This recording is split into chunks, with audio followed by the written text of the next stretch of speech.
আজকের ভিডিওয়ে আমরা আলোচনা করব অতিরিক্ত দুশ্চিন্তা আপনি কিভাবে দূর করবেন। কথায় আছে, চিন্তাবিহীন কাজ নাকি ডেকে আনে বিপদ। তাই সূক্ষ্ম ভাবনা চিন্তার গুরুত্ব আমরা সবাই বুঝি, কিন্তু এই চিন্তা যদি বাড়াবাড়ি হয়ে যায়, অর্থাৎ প্রয়োজন ছাড়াই যদি চিন্তা আসে, তাহলে এই অতিরিক্ত চিন্তায় কিন্তু অনেকে মানসিক সমস্যায় পড়ে যান। বেশি চিন্তা মন আর শরীরের মধ্যে তৈরি করে একটা ভারসাম্যহীনতা। তাই আজকের ভিডিওটি আপনি পুরোই দেখুন, তাহলে আপনি বুঝতে পারবেন যে অতিরিক্ত চিন্তা কমানোর ঠিক কি উপায় রয়েছে। আপনারা দেখছেন BD teaching and motivation official YouTube channel. অনেকেই মনে করেন অহেতুক দুশ্চিন্তা অনেকটা চক্রের মতো, যত দূর করতে চাইবেন ততই আপনাকে চেকে ধরবে। কথায় আছে, অলস মস্তিষ্ক শয়তানের কারখানা।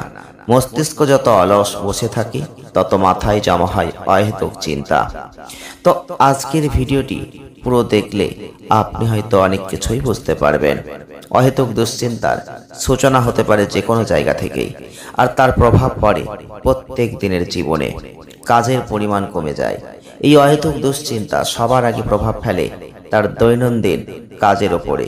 প্রথমে ফাঁকা সময়ে দুশ্চিন্তার উদ্রেক হলেও আস্তে আস্তে ব্যস্ত সময়েও প্রভাব ফেলা শুরু করে দেয়। কাজের উৎপাদনশীলতাও যার প্রভাব কিন্তু ফেলে দেয়। অহেতুক দুশ্চিন্তার সবচেয়ে বড় প্রভাব ঘুমের মধ্যে পড়ে যায়। এই ঘুমানোর জন্য প্রয়োজন হয় একটা শান্ত মন, আর সে সময় যদি দুশ্চিন্তা হানা দেয়, তবে আর ঘুম আসে না। রাতের ঘুম বড় প্রভাব ফেলে দেয় সেই দুশ্চিন্তায়। এই দুশ্চিন্তা একবার শুরু হলে চক্রবৃদ্ধি হার বেড়ে যায়, আর সে চিন্তা শেষ না করে কোনো কাজে মন দেওয়াও যায় না। ফলে হয়তো ভেবে রেখেছেন 1 ঘন্টা পর কোনো কাজ করবেন বা কাজে বসবেন, অহেতুক দুশ্চিন্তা সেই কাজকে পিছিয়ে দেবে আরো কয়েক গুণ। কিন্তু পরিত্রাণ কি আছে? কি পরিত্রাণ? যে কোনো সমস্যা থেকে বের হওয়ার প্রথম ধাপ হচ্ছে সমস্যাকে আপনাকে চিহ্নিত করতে হবে। দুশ্চিন্তা করা একটা স্বাভাবিক প্রক্রিয়া, কিন্তু কখনো এই দুশ্চিন্তা অহেতুক অতিরিক্ত হয়ে যাচ্ছে, সেটা আপনাকে বুঝতে শিখতে হবে। বারবার একই বিষয় নিয়ে চিন্তা করা, একই সিদ্ধান্তকে প্রশ্নবিদ্ধ করা, এগুলো অহেতুক দুশ্চিন্তার লক্ষণ। বারবার একই সমস্যার কথা না চিন্তা করে সমাধানের পথ খুঁজুন। সমস্যার কথা ভেবে কখনো সমাধান আসবে না, বরং যেটা হওয়ার হয়ে গিয়েছে ভেবে সমাধান নিতে হবে। এই কথাটা ভাবতে হবে, বরং আপনি চিন্তামুক্ত হয়ে যাবেন। অহেতুক দুশ্চিন্তা নিজের স্বাভাবিক কাজ থেকে দূরে সরিয়ে দেয় সবাইকে, আর নিজের কাজেই মনোযোগ দেওয়া সম্ভব হয় না। যে কারণে সবকিছু বাদ দিয়ে পুরনো কিছুতে ফিরে যান। ছবি আঁকুন, বই পড়ুন, আর যেসব শখ বহু বছর আগে আপনার ছিল সেগুলোর দিকে মনোযোগ দিন, কিংবা নতুন করে শুরু করুন। নিজের প্রিয় কাজে ব্যস্ত হয়ে যান। আস্তে আস্তে নিজের মধ্যে হারানো আত্মবিশ্বাস ফেরত পাবেন।